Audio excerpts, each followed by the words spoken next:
Orang order dulu, bayar, kasih gambarnya, baru dicetak, baru diproduksi. Nggak pakai modal. Aku akan mengosongkan rekeningku, aku menjual semua mobil mewahku, aku bakalan naik Avanza harianku.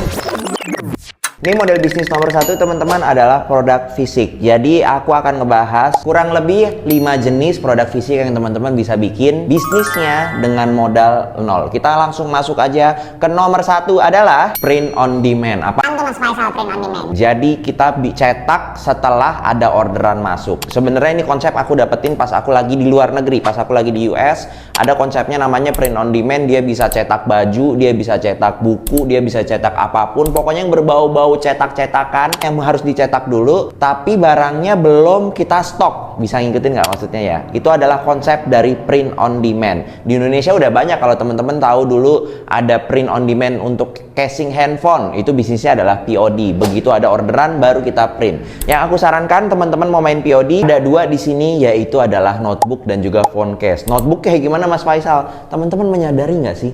Banyak banget di luar sana, khususnya di toko-toko buku, kalau teman-teman mampir, itu ada orang jualan planner apa yang ada bukunya. Itu bisa di custom loh covernya, menjadi cover yang teman-teman maui di depannya. Jadilah POD untuk sosial media planner. Jadilah POD untuk task management planner, untuk bisnis planner, untuk apapun planner yang bau-baunya planner, itu bisa di POD-in. Ini sangat bisa main untuk teman-teman yang mau main di bisnis POD. Nah, nggak itu aja, banyak banget sebenarnya. Ada baju belum banyak di Indonesia yang main POD. Di US lagi pas aku temuin ada POD untuk anak kamu, kalau dia hobi gambar, kita bikin bajunya yuk. Jadilah POD baju. Orang order dulu, bayar, kasih gambarnya, baru dicetak, baru diproduksi. Nggak pakai modal. POD. Kita masuk kedua, yaitu personalized produk. Personalized produk kurang lebih mirip-mirip sama POD, tapi dia harus personalized gitu. Kayak aku ambil contoh paling gampang ngomongin ini sebenarnya Tumi. Tumi melakukan ini. Tumi itu mempersonalize tasnya untuk ada inisial orangnya. Jadi misalkan namaku Faisal Aledrus, aku maunya FA misalkan. Nah, itu dipersonalize dengan tas yang ada tulisan FA-nya. Atau mungkin teman-teman pernah ngelihat bisnis bubble head yang kalau ditaruh di mobil terus yang goyang-goyang.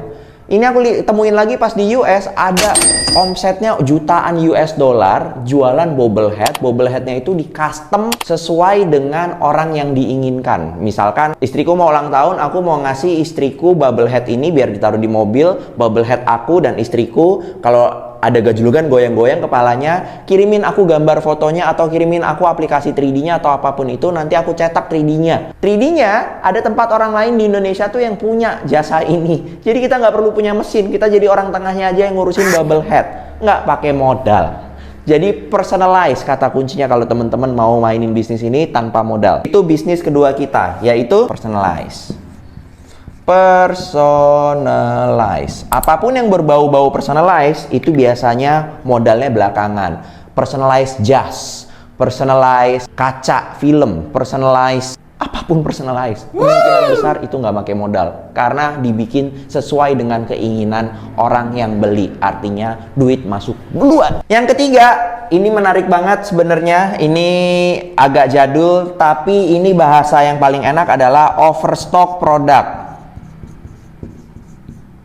Nah, kenapa teman-teman berpikir harus bisnis pakai modal dulu? Itu karena supply-nya itu sedikit. Aku kasih contoh. Aku mau baju 1000 pieces, cuman aku yang punya. Ya udah, berarti cuman punya 1000 pieces dan kita harus ngemodalin 1000 pieces. Di luar sana ada baju-baju yang 100.000 piece tuh nggak laku. Ada tas-tas yang 100.000 piece tuh nggak laku. Aku pernah seminar di Cina, nih seller-seller yang di depanku, ada yang angkat tangan sama aku. Mas Faisal, aku punya 1 juta handphone kayak Nokia 3210. Dah, Mas Faisal bisa jualin nggak? Berapa kamu kasih harga ke aku? 80.000, bayangin. Tapi aku harus ngurusin ininya. Kalau kamu mau barangnya kirim ke Indonesia, ntar pas laku aku baru bayarin ke kamu. Overstock produk itu ada di mana-mana. Selama teman-teman tahu di mana. Aku kasih contoh yang aku punya, yang ini supply-nya nggak akan pernah habis adalah baju thrifting. Di importir.com aku punya peluang bisnis untuk baju thrifting, di mana ini aku stok, aku dapatkan banyak entah dari Jakarta, entah dari Bandung, entah dari mana-mana, sisa impor dari mana, sisa ekspor dari mana. Masuklah jadi satu, alhasil ini berkelimpahan barangnya.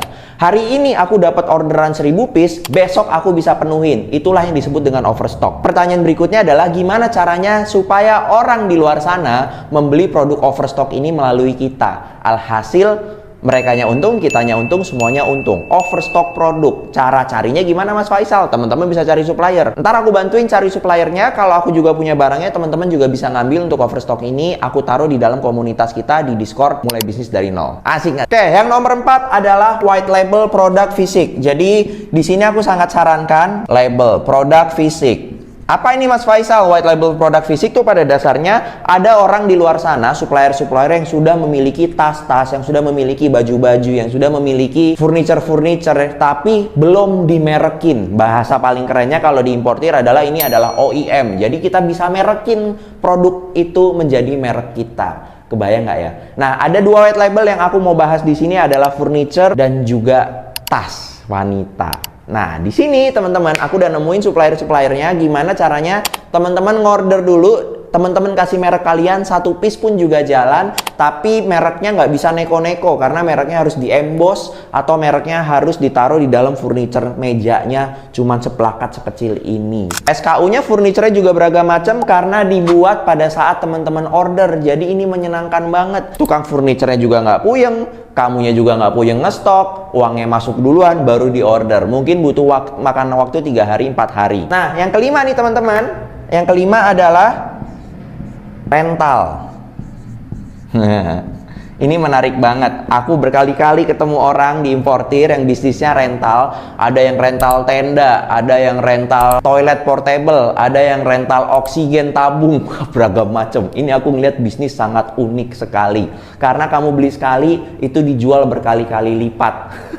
Dan biasanya ini 1/5 sampai dengan 1/4 harga barang adalah harga jualnya. Loh Mas Faisal, berarti aku harus modal dong? Belum tentu juga teman-teman. Cari aja dulu orderannya. Kalau ada nanti kerjasama sama pemilik-pemilik ini. Karena mereka juga belum tentu pemain online. Mereka kebanyakan pemain offline. Aku pernah ngimporin tenda yang dibeli harga 100 juta. Disewanya berapa? 80 juta. Kurang ajar gua bilang ini orang salah bisnis gua. Jadi beragam macam model rental ini yang bisa teman-teman jalankan. Pernah juga aku ditawarin, Mas Faisal, aku punya space gini gede Mas Faisal, aku nggak bisa puyeng, tolong bantuin rentalnya. dia gue bilang bisa lagi nih ya bisnis rental produk fisik. Bisa juga teman-teman sewa-sewain kamera, handphone, laptop dan kawan-kawan yang teman-teman punya tuh, itu biasanya 1/4, nggak tahu ya, tergantung ya. Kalau pasarnya banyak dia bisa 1/6, 1/8, tapi kalau pasarnya dikit 1/4 dimakan juga tuh. Jadi 4 kali sewa balik modal. Itu bisnis rental. Nah, yang terakhir adalah yang akan kita mainkan sendiri adalah bisnis affiliate. Jadi kalau teman-teman paling gampang affiliate. Kalau teman-teman udah puyeng ini mau mikirin semua, Mas Faisal, Aku nggak mau bikin brand, aku nggak mau bikin apa, aku nggak mau bikin apa, aku nggak mau bikin apa, aku maunya affiliate aja, aku nggak mau pusingin yang itu. gas affiliate. Semua produknya di Shopee udah ada, Tokopedia juga udah nyiapin. Sayangnya mereka ngasihnya persenannya kecil banget, 5%, 30%. Cari yang kasih persenannya lebih tinggi. Itu aku coba bikin, aku coba kumpulin teman-temanku yang pemain fisik, dan aku coba cari-cariin vendor-vendor ini supaya teman-teman juga bisa main di affiliate.id dan bisa jualan produk-produk fisik seperti yang aku bahas barusan. Vendor-vendornya akan aku update di dalam komunitasku di Discord, jadi pastiin teman-teman masuk ke dalam Discordku. Kita akan bahas mulai bisnis dari nol. Caranya gimana? Cus, cek link di bio, klik link di bawah, masuk ke komunitas, semua informasi aku masukin situ. Cus, cek juga affiliate.id. Cus.